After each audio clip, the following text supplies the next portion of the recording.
Madam अपने तीनों बच्चों को लोगों से मिलवाती है। जन्नत सब लोगों को शरबत वगैरह देने लग जाती है। लोग जन्नत को देख कर कहते हैं, कितनी खूबसूरत लड़की है, कौन है ये? मैडम की कुछ सहेलियाँ इसके पास आकर कहती है, ये लड़की कौन है? काफ़ी खूबसूरत है।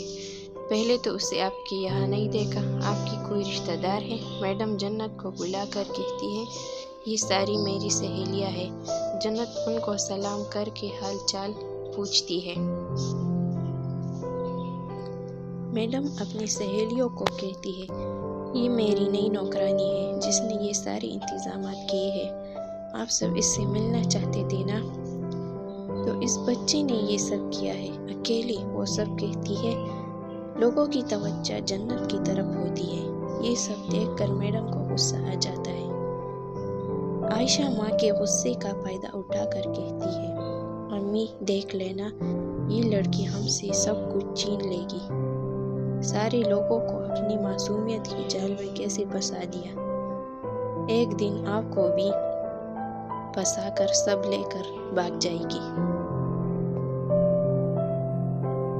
इसके तो ना घर का पता है ना माँ बाप का, कौन है, कहाँ से आई है, हमें कुछ खबर नहीं है। मैडम इसकी बातों में आ जाती है। इसके दिल में जन्नत के लिए नफरत जाग जाती है।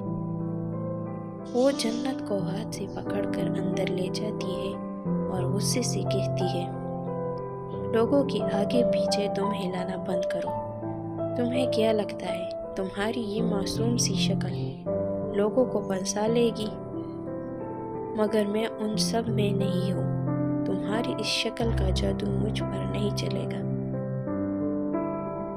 अब यहाँ से बाहर मत निकलना, अंदर ही रहो तो बेहतर होगा तुम्हारे लिए। जन्नत की आंखें आंसुओं से भर जाती है। आंसू मोतियों की तरह लगते हैं। मैडम दरवाजे के साथ खड़ी कुछ खास मेहमानों का इंतजार करती रहती है। वो इसके खास मेहमान हैं जो इस शहर के नामवर और दौलतमंद लोग हैं। आयशा अपनी माँ के पास आकर कहती है, अम्मी आप यहाँ क्यों खड़ी है? किसी का इंतज़ार कर रही है? वो मुस्कुराते हुए कहती है, जी कुछ लोग हैं। इस शहर का सबसे अमीर घराना, इस शहर के मशहूर बिजनेसमैन है जिसका एक बेटा और 3 बेटियां हैं। बेटे का नाम हमाद, एक बेटी का नाम साइमा, एक कायनात और एक कलसूम है। इस शख्स ने अपने चारों बच्चों को बहुत लाड प्यार से पाला है। आज हमाद अपने बाप से भी बड़ा बिजनेसमैन बन गया है, पर लोगों का कहना है कि वो इंतहाई मगरूर लड़का है, किसी से बात नहीं करता और हंसना तो जैसे उसे आता ही ना हो। पर घर वालों से इसका रवैया अच्छा होता है, पर अगर कोई इसके काम में दखल दे तो इससे बर्दाश्त नहीं होता। घर पर अगर कोई बिजनेस का काम करता है तो कोई भी इसके कमरे के आसपास नहीं जाता। कहते हैं कि हमाद अपनी बड़ी बहन साइमा से बहुत जुड़ा हुआ है।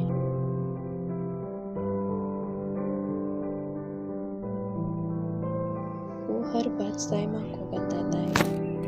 आयशा कहती है, अम्मी तो आप ये सब मुझे क्यों बता रही है? और वैसे भी अगर वो इतनी अमीर है तो हम भी गरीब थोड़ी ना है, हम भी अमीर हैं। वो गुस्से से कहती, बेवकूफ़ की बेवकूफ़ ही रहोगी। अगर ज़बान अच्छी नहीं तो बातें तो अच्छी कर लिया करो। मैं चाहती हूँ कि तुम इस घर का हिस्सा बनो। इन लोगों से अच्छे लोग हमें कहीं नहीं मिलेंगे। अगर तुम इस घर में बहू बन कर गई तो हमारा स्टेटस और भी ऊंचा हो जाएगा। कुछ समझी मेरी बेवकूफ़ बेटी? आयशा उछल कर कहती है, वाह अम्मी क्या दिमाग पाया है आपने। मतलब मैं उन लोगों के घर में शादी करके जाऊंगी? फिर वो जल्दी खामोश होकर कहती है, अम्मी मैं शादी करूंगी, पर पहले मैं लड़के को देखूंगी। फिर मैडम कहती है, इसलिए तो मैंने इस पार्टी में उन सबको बुलाया है, बस अब इंतज़ार है उनके आने का। इतने में सामने से 2 गाड़ियाँ आकर खड़ी हो जाती हैं। मैडम आयशा से कहती है, वो देखो आ गए वो लोग, अब ज़रा प्यार से अच्छे से सबसे पेश आना।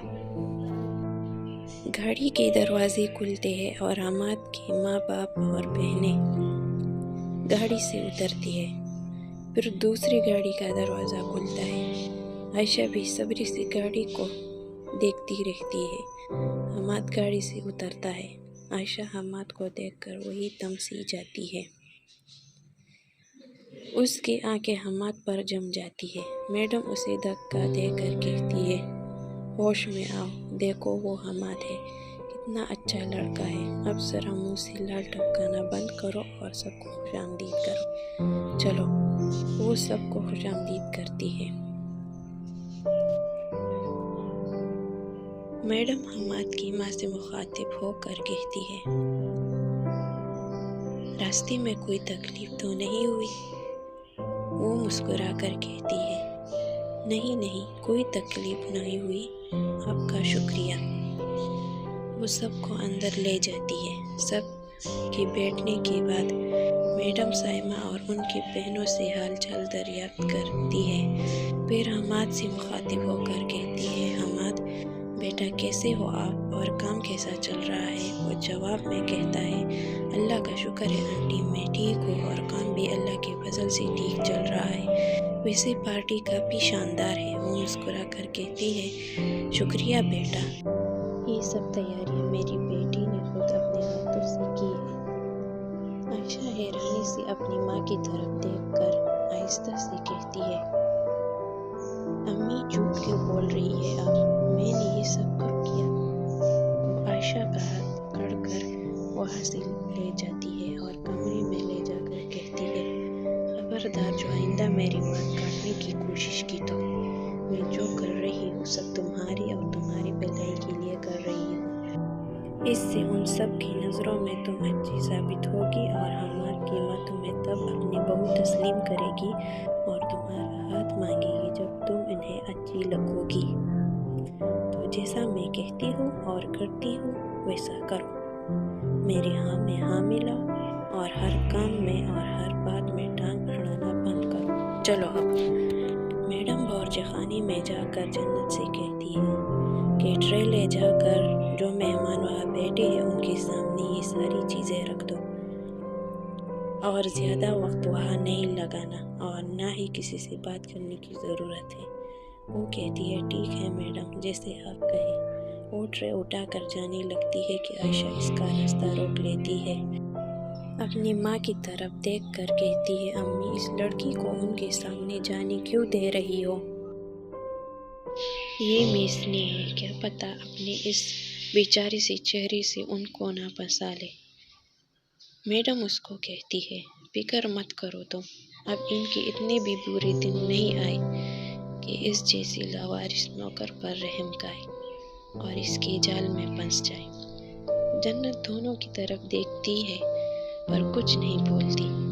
میڈم ذرا زور سے کہتی ہے، اب کھڑی کیوں ہو، جاؤ جا کر یہ چیزیں ان کی میز پر رکھ دو اور سیدھا ادھر آنا، سمجھی؟ وہ چپ چاپ وہاں سے روانہ ہو جاتی ہے۔ جیسے ہی وہ دروازے تک پہنچتی ہے، عائشہ اس کے ہاتھ سے ٹرے چھین کر کہتی ہے، میں لے جاؤں گی، کوئی ضرورت نہیں ان لوگوں کے لیے کچھ بھی لے جانے کی۔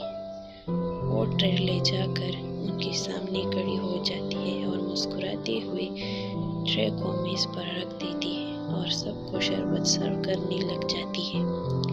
جیسے ہی وہ حماد کی طرف گلاس بڑھاتی ہے، وہ شربت کا گلاس پھسل کر حماد کے کپڑوں پر گر جاتی ہے۔ حماد غصے سے اس کی طرف دیکھنے لگتا ہے۔ وہ کہتی ہے، مجھے معاف کر دے، پتہ نہیں کیسے گر گیا یہ۔